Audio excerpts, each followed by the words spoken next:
Well, the Democrats could lose the House, admitted White House Secretary Robert Gibbs on Sunday. A dour start to the week for Democrats and for the president, who is crisscrossing the nation right now in town hall meetings trying to sell his agenda. What does the president say about jobs? The census is wrapping up, but Wall Street is hiring. Is that good news? Will that get Dems votes? And what about that Massachusetts decision on the so-called Defensive Marriage Act, DOMA? Is it smart for the DOJ to appeal or not? Sharon Angle spoke to the Nevada RNC this weekend. She's not changing her style for votes, she says. Would we want more Democrats to talk like that? And with Glenn Beck reaching into people's homes via Fox to get them to another August rally in D.C., what are the Democrats up against when they go into their districts for summer recess? Coming up, we speak with Nation contributor JoAnn Wypijewski, who is author of Outside a Tea Party, and she's currently on the course of a journey across the United States, talking politics. Is the House in jeopardy? I think there's no doubt there are enough seats in play that could cause Republicans to gain control. There's no doubt about that. This will depend on strong campaigns by Democrats. And again, I think we've got to take the issues to them. Do you want to put into the speakership of the House a guy who thinks that the financial calamity is tantamount to an ant? The guy who's the ranking member of the Energy and Commerce Committee, Joe Barton, started his congressional testimony of the CEO of BP by apologizing not to the people in the Gulf, but to the CEO. I think that's a perfect window, not into what people are thinking, but the way they would govern. All right, well, what do you think, JoAnn? You've been traveling around the country, you've been all over. A, do you think Gibbs is right? And B, do you think this kind of talking point that I think is the same one they've been at for the last 4 weeks is going to fly?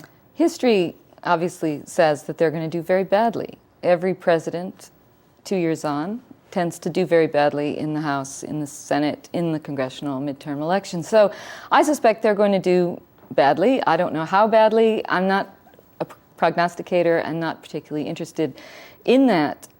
What I do think is really striking, if you travel the country, is the tremendous vacuousness of the politics and the tremendous crisis and irrationality, really, of the two.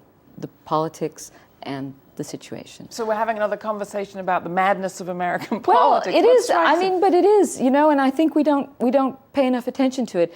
Katrina, back 2005, remember, it seems so long ago. Katrina really ripped the facade off. Yeah. The facade off American prosperity and compassion.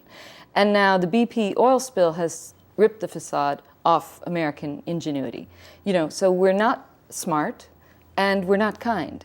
And it seems all of the country is pretty lost in the way the Gulf is. I mean, suffering, seemingly defenseless against corruption, greed, incompetence. So all of it seems to be going down the tubes. And if you're traveling around just talking to people, you don't get a particularly sunny sense of the time. And you certainly don't get the sense that any party has any answer for any of it. Well, the Republicans are certainly trying to tap into exactly that mood. Take a look at this most recent ad from Sharon Angle up against Harry Reid in Nevada.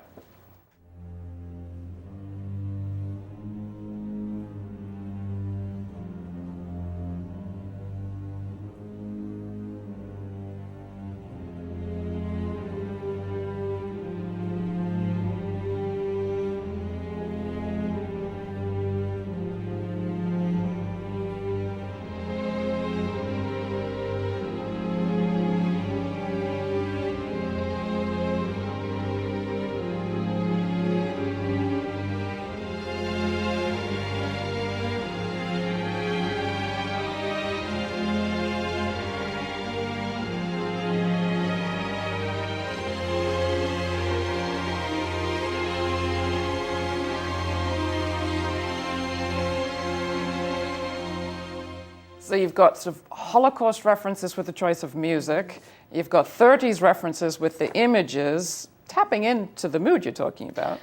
Tapping into the mood, but people know it's not the 30s. And the problem is that I'm not sure that depression is the... I mean, for Sharon Angle, it's fine for her to evoke a depressing reality. It's odd that she has absolutely no answer to that depressing reality, but it's also the fact that we're not in the 30s.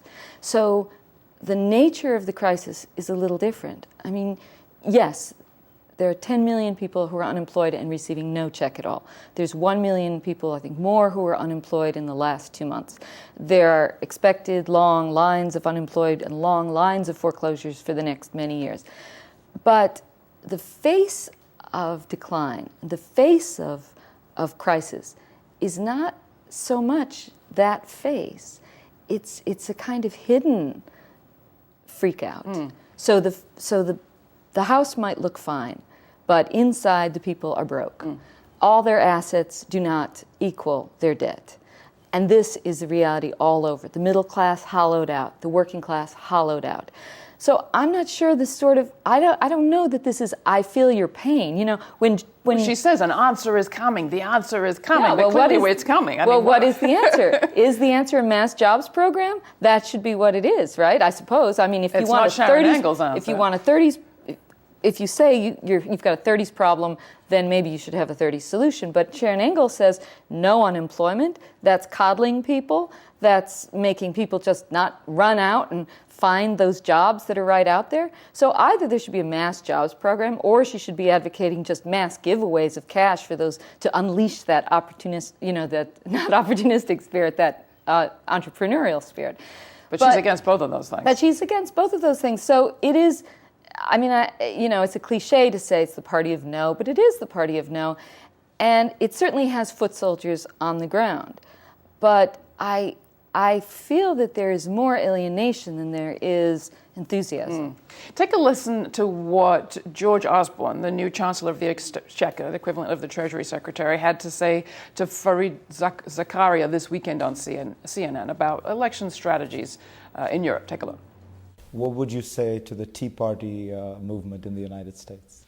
Well, I'm not going to be handing out advice to the Republican Party, but I would make a general observation. The best place to win elections is from the centre, and that there are good conservative arguments based on conservative principles about how you reduce carbon emissions, or how you increase social justice in a society, or how you increase social mobility, and that the Conservative family should not be afraid of advancing those arguments.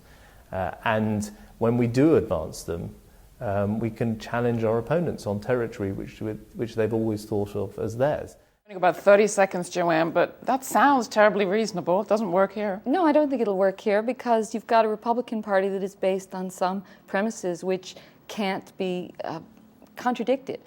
It can't suddenly become rational on homosexuality. It can't suddenly become rational on abortion. It can't suddenly become rational on taxation.